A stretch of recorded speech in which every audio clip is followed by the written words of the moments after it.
Looking for clarity and confidence when it comes to decision making for your business? You've come to the right place. You're now listening to the Atomic Business Coaching Podcast. I am Adam, and I work on the business. And I'm Tom, and I work on the owner. And together, we are Atomic Business Coaching. And we're in the business of helping owners.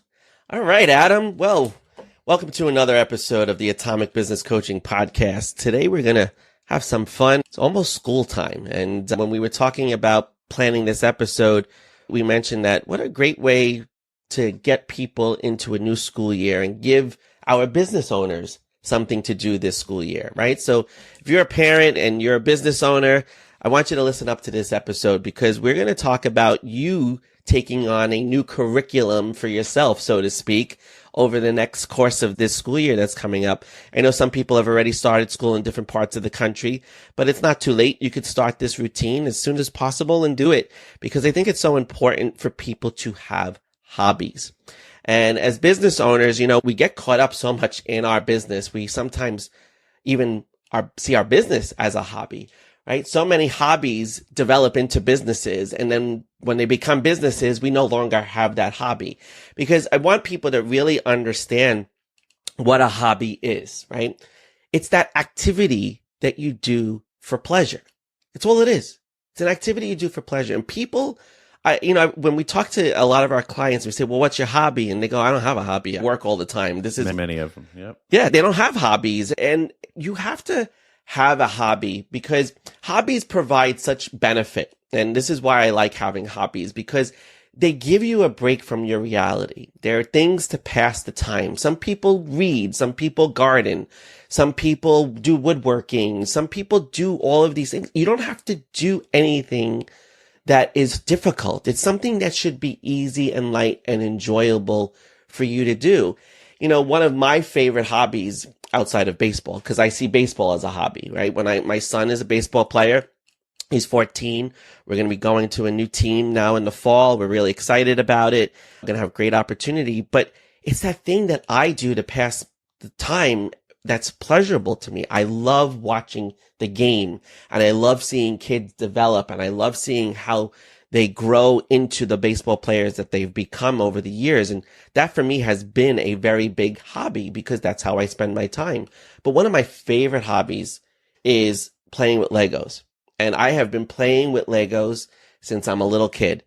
And Andrew and I, my son, love to sit down at the table and build something. And Lego has all these great, town houses now and these structures and they have all these landscapes and all these different things that you can do. And it is something that it's become both of our hobbies. And it's an opportunity for he and I to spend time together outside of what he sees as his life is baseball and what I see as my business and everything else. And I think it's so important for people to find that thing that brings fulfillment outside of the things that you do every single day. And that's how I want you to think about hobbies. What's that thing that's bringing you some joy outside of the other things that you do that is just really yours, that you enjoy and it's your thing? So Adam, what do you think about hobbies? Why do you think they're important? Or tell me your perspective on that. Yeah, I like what you're saying to bring some fun and bring some joy and bring some fulfillment. I look at it from the complete opposite end of the spectrum. I look at hobbies as a necessity, at least for me. Okay, hobbies are an absolute necessity. Otherwise, I'll go batshit crazy, and who knows what I'll do. Right. And I mean, Joe Rogan talks about, his hobby is fitness, and he'd be a different person if he didn't do that. And he would be agitated all the time and mean, and he quiets his inner demons to be able to be the person he is. Well, I feel the same exact way. If I don't adhere to my hobbies, I get completely burnt out. And Tom, even before we had a business, I reached out to you about my golfing and You prescribed me. You're like, I was literally burnt out. And you're like, what's your favorite thing to do outside of work? And I'm like, golf. And you like, that's it. Go book a round of golf. And I did that and I felt much better. But here's why I think it's a necessity to have a hobby. I was very lucky that early on I had a business coach that I went to and I had a life coach that I went to. That's why I'm so happy that now I'm in this industry helping others the way I was helped. And I was really struggling, and I was becoming very successful at MetLife, and I was struggling to kind of adapt to not just having work and I was getting burnt out. And this person was telling me, her name's Pam, and Pam was telling me that I needed to alleviate the left side of my brain and the right side of my brain. And it was too weighted on one side. And I was just analytical all the time. And they were asking things I like to do. And they tasked me with a few different things that were opposite. They were more creative than more critical thinking and analytical and all of this. And it helped me. So when I look at hobbies, of course you want them to be fun. And of course you want fulfillment and you want joy out of them. But what I look at is a necessity to cross-train your brain. Okay. And what I mean by this is if you're such an expert in your business that you're doing and you do it all day and that's all that you accomplish and you are the best at it, you're actually limiting yourself into how successful you could be in that area because that's all that you do. If you cross-train your brain, just because everyone knows cross-training for fitness, right? And you go out there and, if all you did was lift weights all the time and that's it, you'd be a great weightlifter, but you wouldn't have any cardio and you might not have flexibility. And cross-training is to have success in all areas of your body, right? Not just the one area. This is the same exact premise in your brain. If you have a different hobby, you're going to approach different challenges. You're going to see different perspectives. You're going to have to figure out different ways of doing things. And as you cross-train your brain in different areas that are AKA hobbies, okay, you will become more successful in the main thing that you're doing because you will bring to that more creative output. You will bring to that more innovation because you are allowing your brain to connect to pathways that you didn't previously have. And this is why I look at it as a necessity, at least for me. I love that. Cross-train your brain. I mean, we don't think about it. So many people get caught up in, I'm a right-sided brain or I'm a left-sided, and people don't realize you can be both. Okay. You can cross over. One of the things that I really enjoy about you is your creative side, right? A lot of people don't get to see Adam in the creative. I get to enjoy it all the time because I get to see, I don't know if people realize, but 90% of what you see on our website and what you see in our podcast and what you see on social media is coming from Adam's creative brain. He's coming from that cross-training part of his brain because he loves to do, and I'm speaking for you, sorry, bud, but right. You love to do the creative stuff. You see going into Canva and making something as a relaxation, as almost as a hobby, and you do it as a hobby. And I think it's so important for people to realize that we all have the potential to be right and left-sided brains. I mean, that's one of the things that we try to convey in our logo. We just got our new logo, and our old logo is we kept the brain. And we kept the distinction between one side of the brain and the other, where I'm one side, you're the other side, but together we do cross over. You have cross-trained your brain to do a lot of coaching that is life coaching in many ways. And then there's times where I'm putting on the business brain and I'm helping somebody in the business. Even though I'm taking care of the owner, there's still that crossover and that cross-training. And when we're able to go back and forth because of that, we're so much more effective and helpful for people. And I think that's such a great point to cross-train your brain because people, we have two sides of a brain for a reason. It's very simple.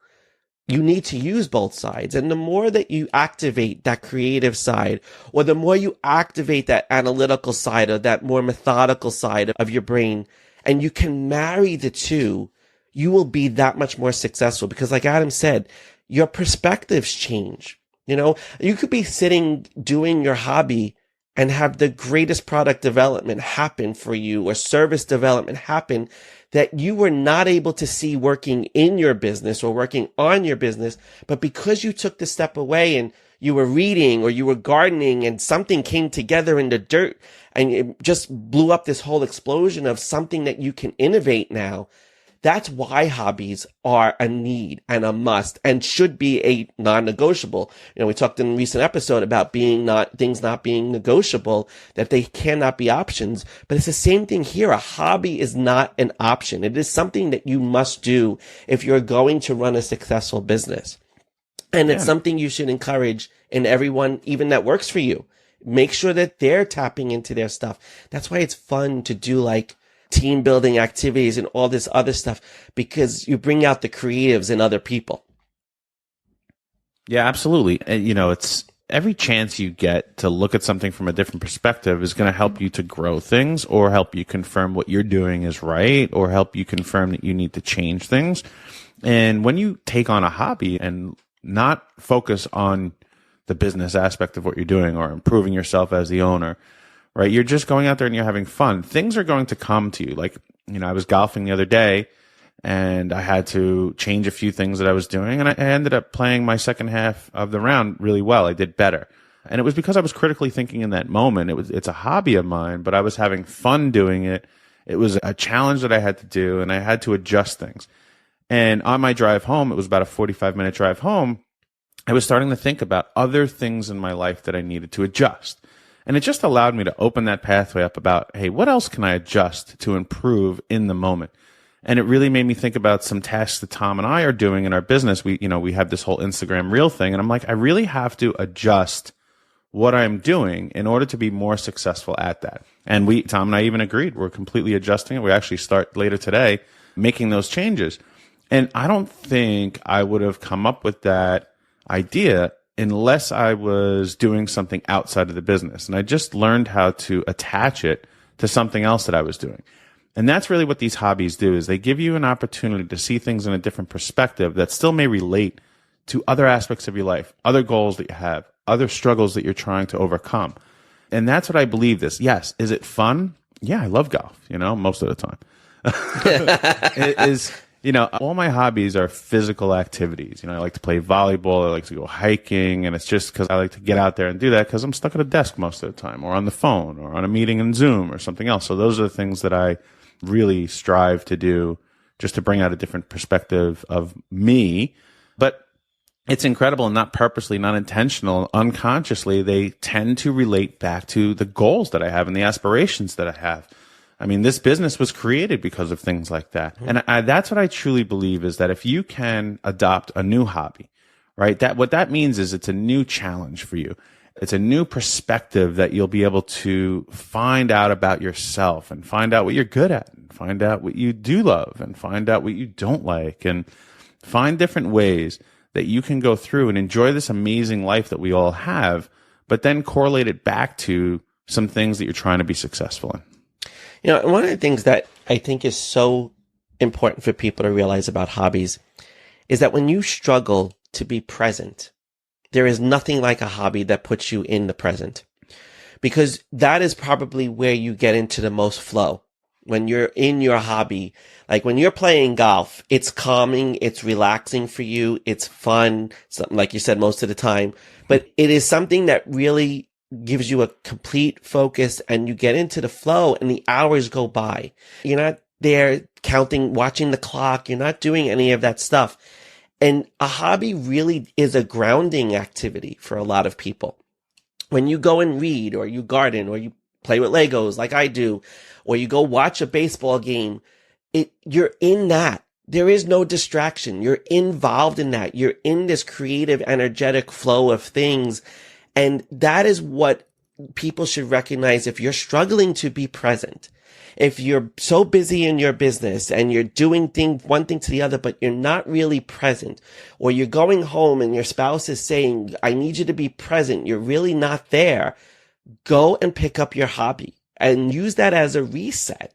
Use it as the thing that's going to reground you so that you can focus, so that you can become more present, because you will enjoy it, you will appreciate it, and the hours will just pass by, and you will have some satisfaction, and you will feel so much better, and you will be able to activate the creative. It's a great anxiety reducer. It's a great stress reliever. There's so many benefits of hobbies. I mean, we can go on and on about the benefits of it. But the point of today's conversation was really to just put it out there. Take up something new. Try things. You don't have to commit to one right away. If you really don't know what it is that you want to do, try several things. Go and take a piece of paper and write down, what are 5 things that I would really like to try over the course of this year? Just 5 things. Pick 5. And if you really enjoy them, then keep doing them. But you don't have to have one hobby. You can have many hobbies. That's the other thing. People think, oh, I got to have one hobby. No, you can have multiple hobbies, but just pick the things that bring you the most pleasure and the most joy and really allow you to decompress and reground yourself in that. Yeah. And it's, a hobby doesn't need to be this disciplined action, right? It doesn't need to be something where I must accomplish a goal. It's just trying something different. It's trying something new, right? And then through that, you may discover that you do love to do this thing, or you are good at it, or it brings out a different side of you. But that's the thing with a hobby, is that you get to choose these, right? You're an adult now. Hopefully you're listening and you're an adult. You're an adult now. And if you think back to school, right, they were giving you this cross-training of your brain, right? You'd go and learn math, and you'd learn how to read and write, but they would also put you through physical activities, and they would say, you're going to try playing an instrument. Oh, you don't like that? You're going to try singing. Oh, we actually have an art class, and we want you to learn how to paint. And then as, matriculated through the process, they would bring in home economics, and then they'd start letting you choose. Hey, what are your electives that you want to, you want to try this? You want to try that? And this goes out through all your school career. And what happens, unfortunately, is most people, when they get into their careers or they start their business, is then they just hone in and they let all of that discovery and all of that growth in their life just go by the wayside because they have a goal of either I have to pay the bills or I have a certain level of success I'm trying to achieve. And, as much as you dislike school and maybe you don't agree with how they're just trying to, put you through and get you in manufacturing, which is what many people think school is, and I wouldn't disagree that much. They're trying to create factory work. We're still on a system from, World War II. Exactly. But the good parts about it is it helped you to be a more well-rounded person. Okay. Now, you didn't have the choice in the beginning, and then later on in later years of high school and certainly throughout college, you had a choice. Well, guess what? Right now, you still have a choice. Okay. And if you just carry on doing the things you're doing the same day, each and every day, you're not choosing that. You're just going with the flow of life, going with the flow of business. And there are too many things in this world that you have the ability, whether or not you have a tremendous amount of time or a tremendous amount of money, you have the ability to go out there and choose other things. So while this may be great for cross-training your brain or reducing stress and anxiety, well, you deserve this. Just go out and give yourself more than you have today. Don't make it super difficult. Don't think this is another job that you have to take on. Think of it as your ability to choose your life. Because it's going to open up an amazing number of doors. When you have hobbies that you can talk about with other people and you can connect on different levels with people through their hobbies rather than their business, rather than the connection that was initially established, whatever it was, how you met, when you can, it gives you that connection to other people, and it gives you a unique connection. Like if you like you have your golf buddies, right? You have your golf buddies. I got my baseball dads, right? We all come from different walks of life, but our hobbies are what bring us connected to those people and have different relationships. And yeah, you have your volleyball crew, you have your golf crew, you have your baseball dads, you have your football dads. Like, you have all those people that you build connections with through your hobbies. So don't just see them as self-rewarding. See them as your way of connecting to other people and building relationships with other people based around that commonality. And it's got, again, it opens up so many doors. When you walk through a new hobby, you open up much more for your life, and it does make you more well-rounded. And people, and this is what makes people successful. People are successful because they're well-rounded, not just because they could talk about one thing really well, but they could talk about many different things, and they can build connections with people. And that is part of the success. So if you're struggling to be successful, you're struggling to connect with people, take on a hobby and then ask people what their hobby is and do the research. Look at your closest 5 people in your world. I don't care who they are, friends, family, whatever. If you can't see what each person's hobby is, then there's a problem, because you have to be able to recognize what other people do for fun and for pleasure. And then if it's something that interests you, you know a benefit would be building that connection with them.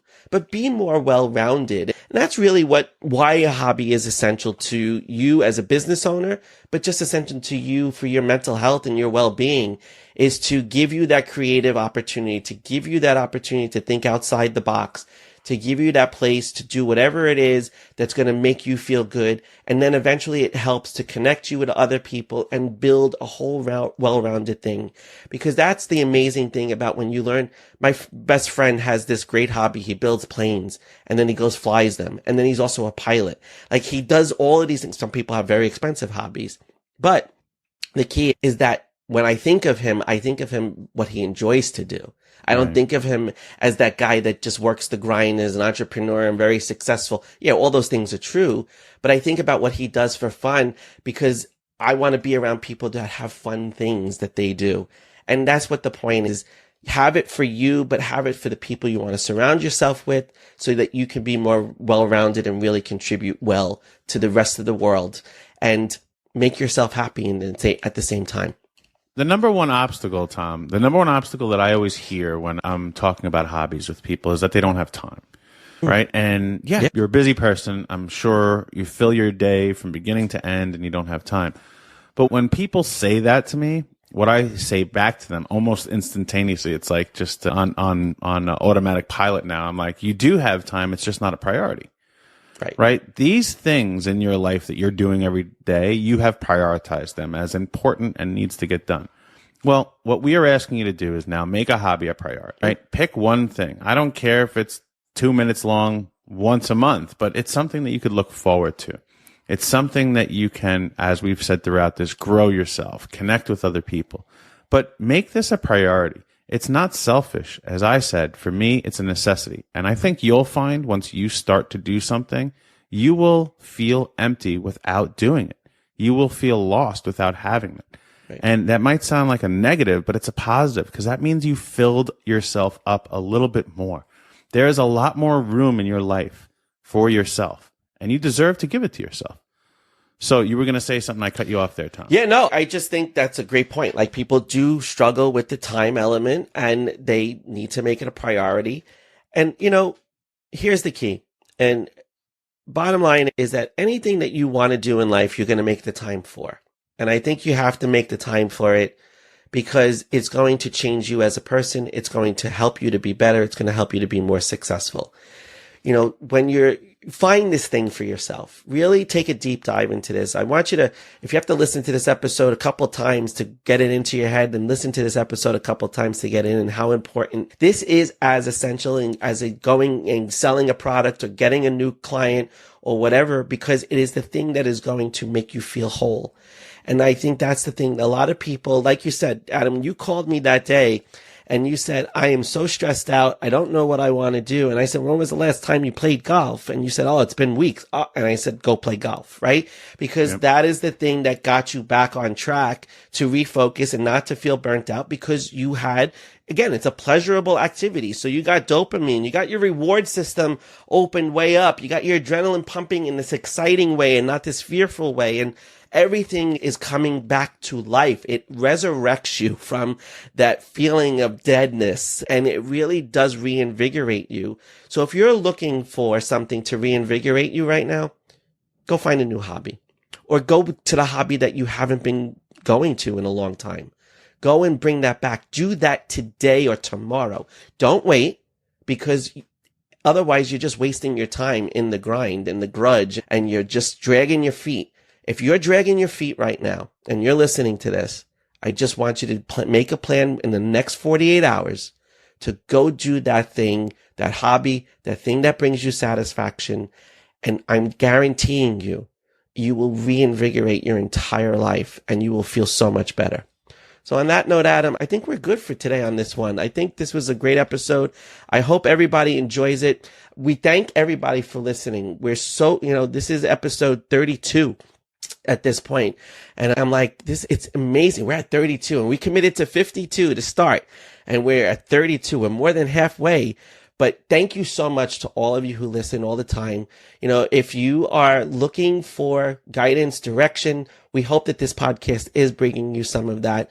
And listen, we're always here. If you want to chat, you want to have a conversation, go to our website. We offer free strategy calls. Just pick up, make an appointment and we'll talk with you. It's a free 30 minutes. There's nothing like having a free conversation and getting so much value out of it. And that's what Adam and I always do. We try to give away so much for free. reach out to us if you're struggling either in your business or as the owner or as both, because you can't have a strong and successful business if you don't have a strong and successful owner. And if those things are not working together, that's why you're stagnant. That's why you're not producing. That's why you are probably struggling. But if you come to this point and you don't do something about it, you're going to regret it. So go find that hobby, go do that thing that makes you happy, and we'll see you next time.